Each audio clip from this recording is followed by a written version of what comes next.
Afsana à toutes et à tous. J'espère que vous allez bien. Me revoilà avec une capsule et aujourd'hui, je vais vous parler d'une note que j'avais prise en mai. C'était au début du mois de mai, le 1er mai, et qui portait sur la méditation.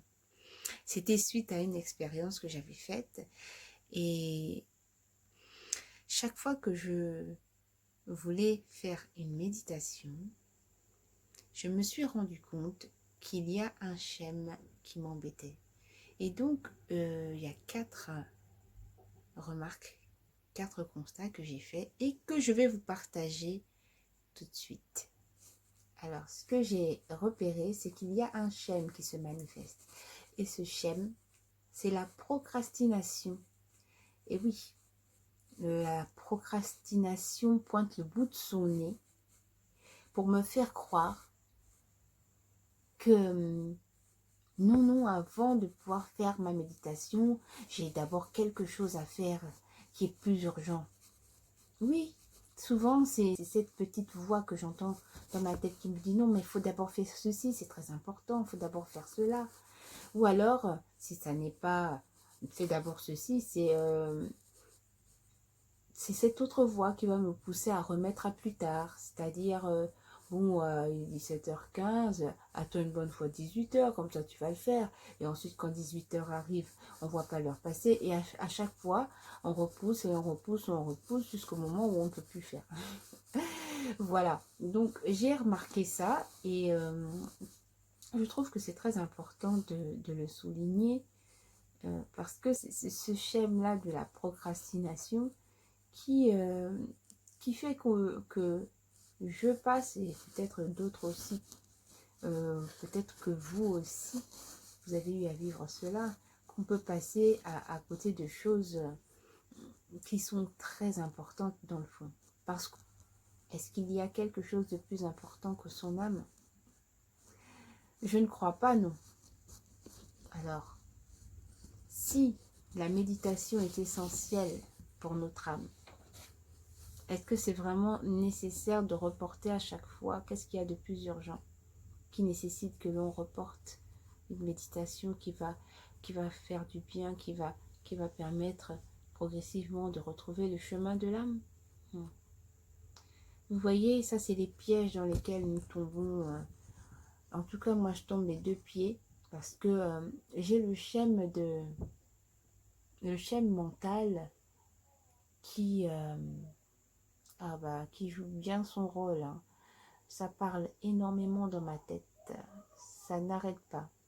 Il y a un brouhaha, il y a un bavardage mental qui ne s'arrête quasiment jamais.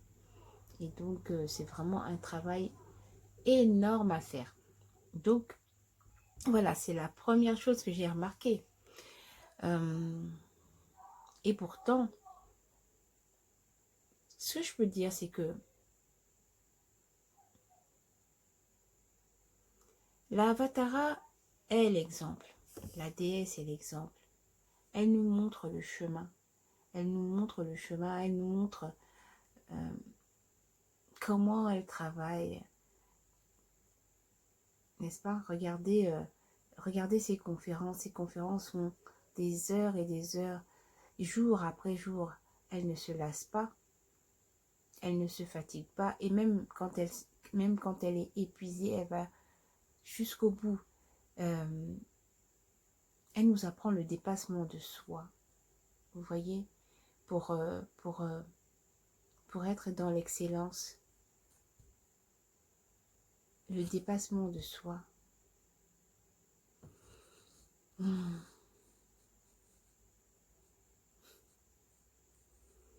Lorsqu'elle dit, par exemple, au filtre, allez les filles, bon bah on va aller manger, etc. Et puis que il y a un événement qui se produit, un phénomène qui se produit et qui est unique.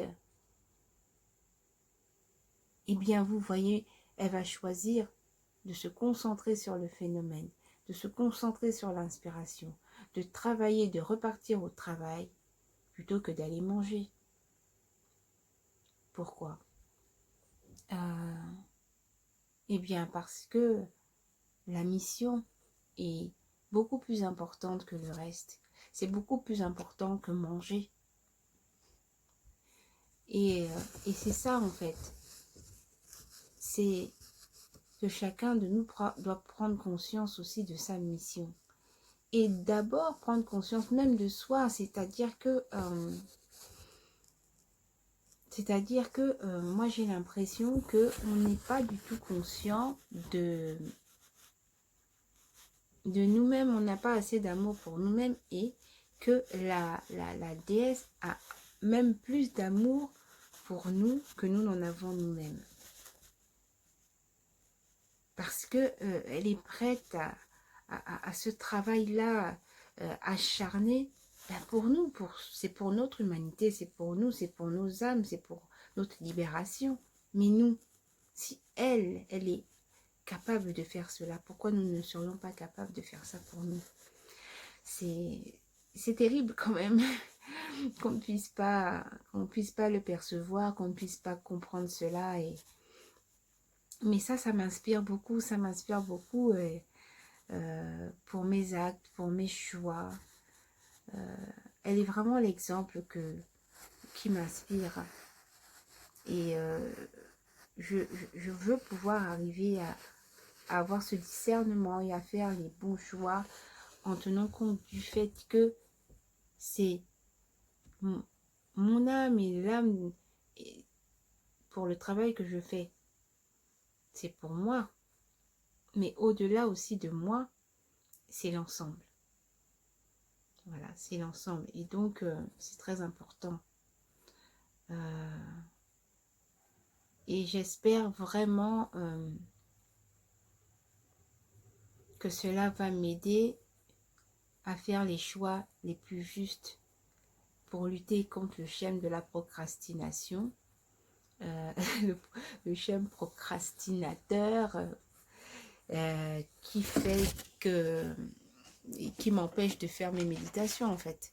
C'est vraiment ce à quoi je veux arriver, à lutter contre ce schème qui m'empêche de méditer.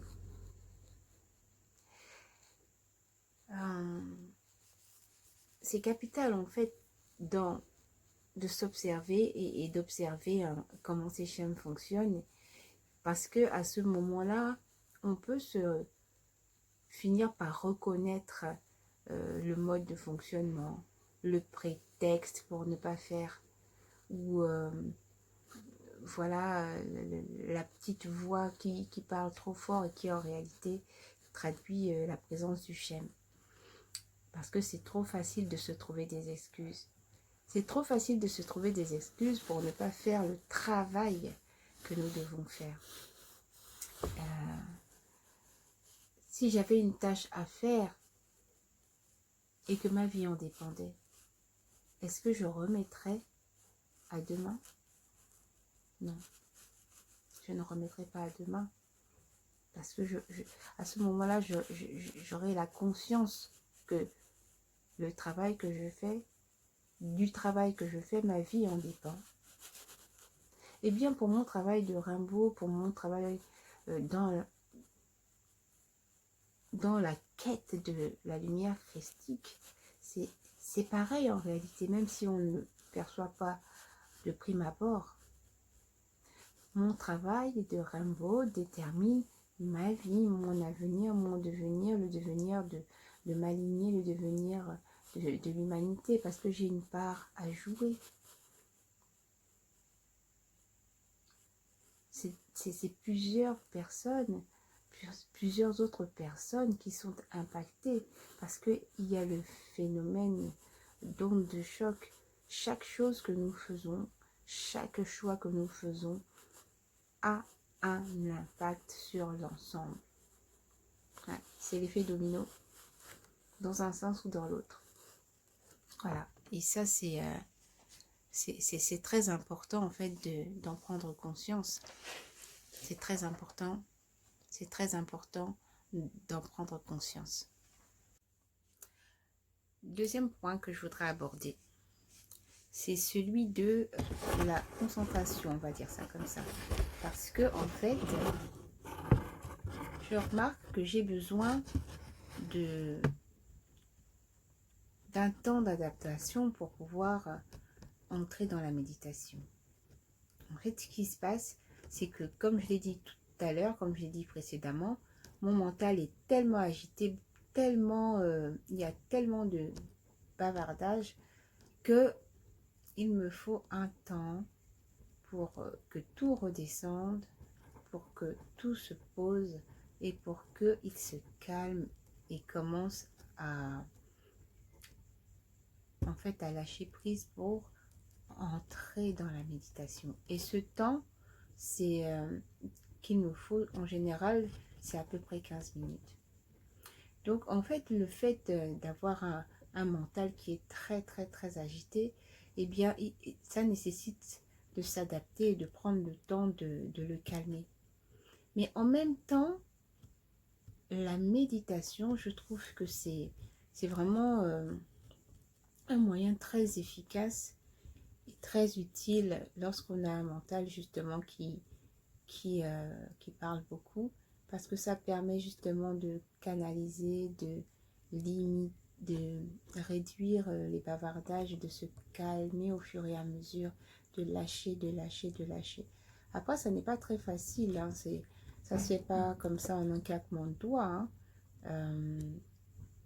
Ça prend du temps et ça permet de travailler une vertu, notamment la patience, parce que effectivement, il faut apprendre à ce moment-là à être patient avec soi pour arriver à ce calme-là, arriver à chaque fois que je fais la méditation, que je fais une méditation, il faut que j'arrive à ce calme-là intérieur pour pouvoir commencer à bénéficier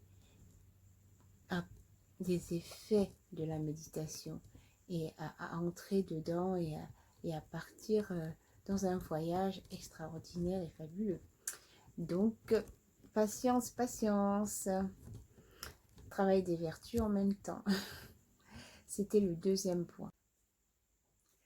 Alors, troisième point, là, je vais entrer dans la méditation même. Alors, ce que j'ai remarqué aussi, c'est que, vous savez, quand une méditation comme la pure invocation, il y a des phrases qui sont répétées et qui doivent nous permettre justement de faire un travail à l'intérieur de nous. Et ces phrases, parfois, je les écoute simplement, je suis dans l'écoute attentive, et à d'autres moments, je répète également les phrases, je les dis, je les énonce. Mais ça, là aussi, lorsque je suis dans la répétition des phrases, ce que j'ai remarqué, c'est que, vous savez, au départ, je répétais les phrases, mais sans que ça prenne vraiment, sans que ça prenne tout son sens. C'est-à-dire qu'il faut vraiment être dans cet état où, dans chaque chose que l'on fait, qu'on soit très attentif, très observateur de soi, et on s'observe de l'intérieur, voir comment ça se passe à l'intérieur de nous, on s'observe dans ce qu'on fait, voilà, que ce ne soit pas une routine que l'on fasse sans tenir compte, sans se poser de questions, juste automatiquement faire. Non, en fait, quand je répète les mots de la pure invocation, par exemple, et j'ai besoin en fait de répéter plusieurs fois, effectivement, et d'ailleurs c'est le principe, hein, de répéter plusieurs fois et de me concentrer sur le mot, de me concentrer sur les mots. C'est-à-dire être vraiment dans une attention à chaque fois, parce que la phrase a un sens. Et il faut, enfin, moi je trouve que c'est quand même capital, essentiel, que c'est le sens de la phrase puisse faire écho à l'intérieur de moi, puisse résonner en moi. Et justement, créer ce déclic-là qui va m'aider à travailler cette vertu, à travailler ce que m'apporte cette phrase, ce que m'apporte un mot. Voilà. Et au départ, justement, toujours à cause de ce schéma mental, moi, ça me paraissait difficile parce qu'il faut être dans le ressenti de cette phrase, le ressenti du mot pour que, en quelque sorte, il s'imprègne en moi et qu'il fasse son chemin. Pour que je conscientise, voilà, ce que je dis, que je le conscientise vraiment. L'objectif n'est pas de répéter bêtement, hein, sans comprendre, c'est vraiment de s'imprégner de cette réalité, d'en faire une réalité pour moi, de l'intégrer. Vraiment, le sens des paroles est vraiment très, très, très important. C'est devenir ce à quoi on aspire, en fait. C'est ça. Devenir ce à quoi on aspire. On aspire. Et donc, que ce soit pour la pure invocation, que ce soit pour la méditation de reprogrammation, c'est la même chose. Lorsque je fais ces méditations-là, si je ne conscientise pas ce que je suis en train de dire, eh bien j'ai la sensation que j'aurais beau écouter, j'aurais beau répéter, ça n'aura aucun effet sur moi. Alors que l'objectif, c'est justement que ça puisse faire un travail à l'intérieur de moi. Tout est à l'intérieur de nous. Tout est à l'intérieur de nous. Et je pense que, donc, justement, le chemin pour arriver à l'intérieur, à cet intérieur, à notre âme, c'est ce qu'il faut trouver. Trouver ce chemin qui nous mène à nous. Trouver ce chemin qui fait qu'on se retrouve souverain, qu'on se retrouve bien dans notre temple. Ce corps qui est notre temple, qui est le temple de la lumière, qui est ce temple qui va accueillir la lumière, qui va accueillir ce qu'il faut. Je garde toujours à l'esprit l'exemple de la Avatara qui nous a parlé du cheminement de Jenny et du corps de Jenny qui est aujourd'hui devenu ce que nous voyons aujourd'hui, ce que nous regardons chaque jour, ce que nous pouvons admirer à travers les différentes conférences. L'univers qui traverse à tout moment l'Avatara, les consciences, les univers, les mondes. Mais pour arriver à un travail, à ce que ce temple devienne réellement ce qu'il est et que notre âme prenne sa place, eh bien, il faut réussir à trouver ce chemin. Il faut réussir à ne pas être détourné sur la route et sur le chemin qui nous ramène à nous. Il y a une quatrième chose que j'aimerais dire. J'ai réécouté la vidéo de l'Avatara Osiris sur la méditation. Il y a 2 superbes vidéos sur la méditation. La deuxième, c'est le Saanat Etrel, je pense. Et j'ai trouvé ces conférences, enfin ces vidéos très intéressantes parce que vraiment ça m'a permis en fait d'aborder la méditation sous un autre angle, de mieux comprendre. Après, je sais que Là, Avatara Osiris nous avait déjà expliqué qu'à notre niveau, nous, à notre niveau, au niveau où nous sommes, nous ne sommes pas encore au stade où on peut parler de méditation. Donc, quand on parle de méditation ici, c'est vrai, c'est un abus de langage, mais il faut bien se comprendre. Hein, mais on n'est pas encore vraiment dans la méditation. On n'est pas encore dans la méditation, mais on tend vers le travail que l'on fait. Ce travail-là qui consiste justement dans les respirations, dans le home et dans la répétition de mots, de clés. C'est ce qui va nous emmener progressivement à la méditation. Nous n'y sommes pas encore. C'est vraiment ce sont vraiment des vidéos très intéressantes, très instructives. Alors moi, j'en apprends toujours. Hein, et ce que j'ai voulu, c'est faire l'expérience justement des